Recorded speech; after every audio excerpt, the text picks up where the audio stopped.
Bienvenidos a un episodio más de Gladius. Hoy hablaremos sobre el Salmo responsorial. Gladius es el movimiento de renovación para la música católica que nuestra iglesia estaba esperando.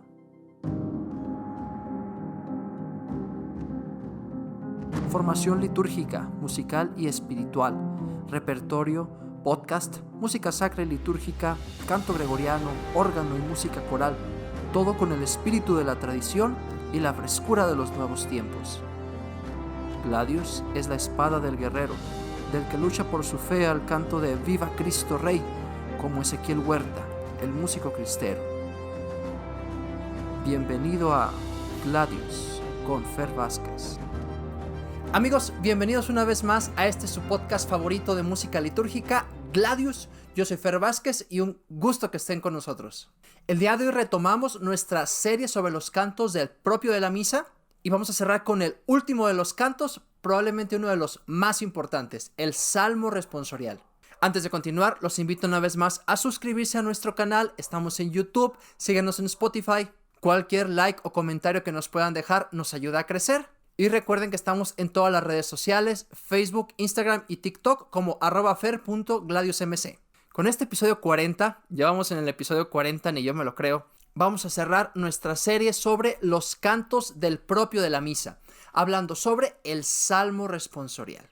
Es probablemente uno de los cantos más importantes de la celebración eucarística. Y para tratar de ello vamos a hacerlo en dos partes. Hoy vamos a hablar de la salmodia en general. Y bueno, para hablar del Salmo responsorial tenemos que comenzar diciendo qué son los salmos. Específicamente vamos al libro de los salmos en la Sagrada Escritura. Del libro de los salmos podemos decir que es el primer cantoral de la iglesia. Es decir, son originalmente los cantos del pueblo de Israel, del pueblo judío, que recogen la oración de este pueblo, tradicionalmente atribuidos al rey David, pero que sabemos que son composiciones probablemente de distintos autores. Sobre este libro de los Salmos ya hemos hablado en el episodio sobre el canto en la Sagrada Escritura. Si no lo has checado, te voy a dejar el enlace. Y decíamos en ese entonces que son la máxima expresión del canto en la Biblia. Recogen los distintos sentimientos del hombre: la alegría, el gozo, la alabanza, la petición de perdón, la confianza en Dios en el sufrimiento, la desesperación, el abandono, la tristeza, pero también la alabanza de confianza en el Señor. Son por lo mismo una recapitulación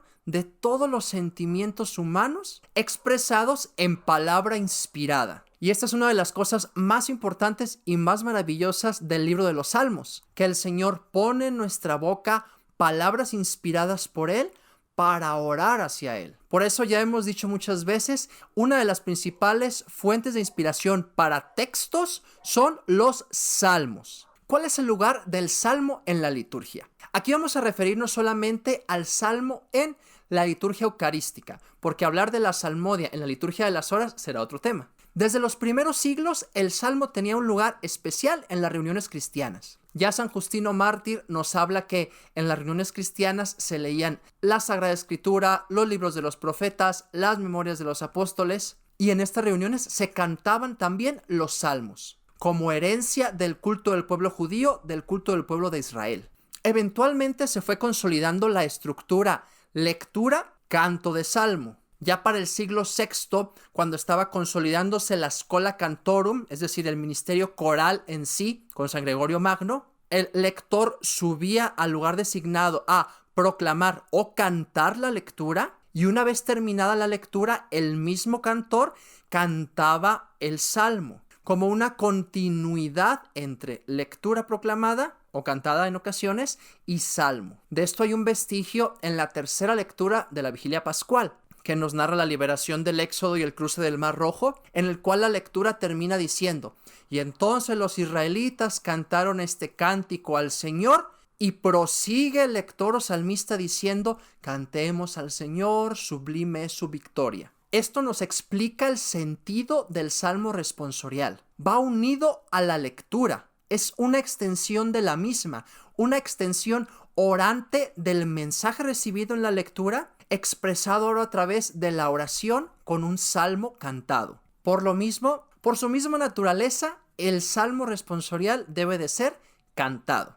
Y esto se le llama salmodia, al canto de los salmos. ¿Y por qué digo por su misma naturaleza? Porque es su expresión. La expresión de un sentimiento tan profundo como el del salmo responsorial debe de hacerse enérgicamente, con una melodía, con música. Yo recuerdo que uno de mis maestros siempre nos decía, ustedes nunca en un cumpleaños recitarían las mañanitas. No dirían qué linda está la mañana y el aroma de las flores. No, la expresión jubilosa de celebrar un cumpleaños implica la necesidad de que las mañanitas son cantadas. Algo semejante sucede con el salmo responsorial. Hay incluso antífonas que dicen, cantemos la grandeza del Señor. Y curiosamente las recitamos cuando estamos hablando de cantar. No, por naturaleza propia el salmo siempre debe de ser cantado. Al menos el estribillo. Entiendo que hay algunas asambleas que probablemente estén limitadas en sus lectores, en sus salmistas y en donde sea más difícil cantarlo. Pero siempre hay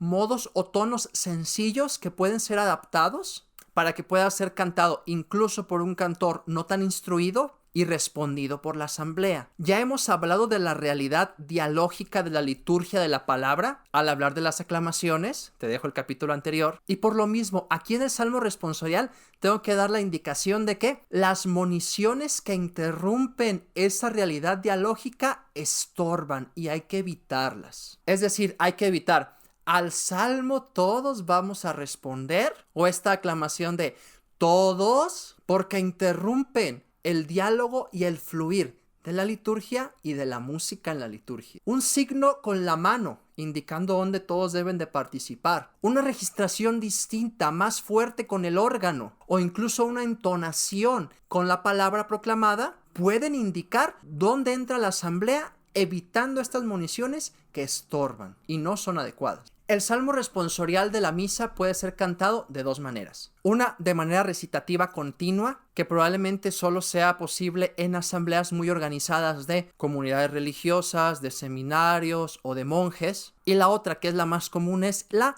responsorial. Es decir, se toma un versículo del salmo o alguna frase que exprese el sentido del mismo con relación a la lectura. A esta se le llamará antífona y esta será proclamada, cantada por el salmista, a lo cual la asamblea la responde y se va intercalando con las estrofas del salmo proclamadas por el solista. De ahí el nombre de salmo responsorial, porque la asamblea va respondiendo en el lugar adecuado. Un tema especial que nos puede ocupar muchísimo tiempo es cómo entonar el salmo. A mí me gusta distinguir en dos maneras. La primera es la salmodia gregoriana, es decir, la salmodia tradicional con los 8 tonos tomados del canto gregoriano, que pueden ser aplicadas a las antífonas y a las estrofas del mismo salmo, o lo que yo llamo la salmodia contemporánea, es decir, la composición de melodías con una estructura de música más contemporánea, de música sacra más contemporánea, aplicadas también a las antífonas y a los versos. Cada una de ellas tendrá sus ventajas o desventajas, pero las dos son muy apropiadas para cantar el salmo. De estas dos maneras de cantar el salmo hablaremos en el próximo episodio, así es que si no quieres perdértelo, no olvides suscribirte, seguirnos en nuestro canal o estar atento al contenido que compartimos en las redes sociales, Facebook, TikTok e Instagram. Recuerda suscribirte a nuestro boletín semanal, en el cual recibirás cada viernes nuevo repertorio y material formativo para ti y para tus coros. Hoy hablamos de la salmodia en general, próxima semana hablaremos sobre las dos maneras de cantar el salmo. Si no quieres perdértelo, nos vemos en el próximo episodio.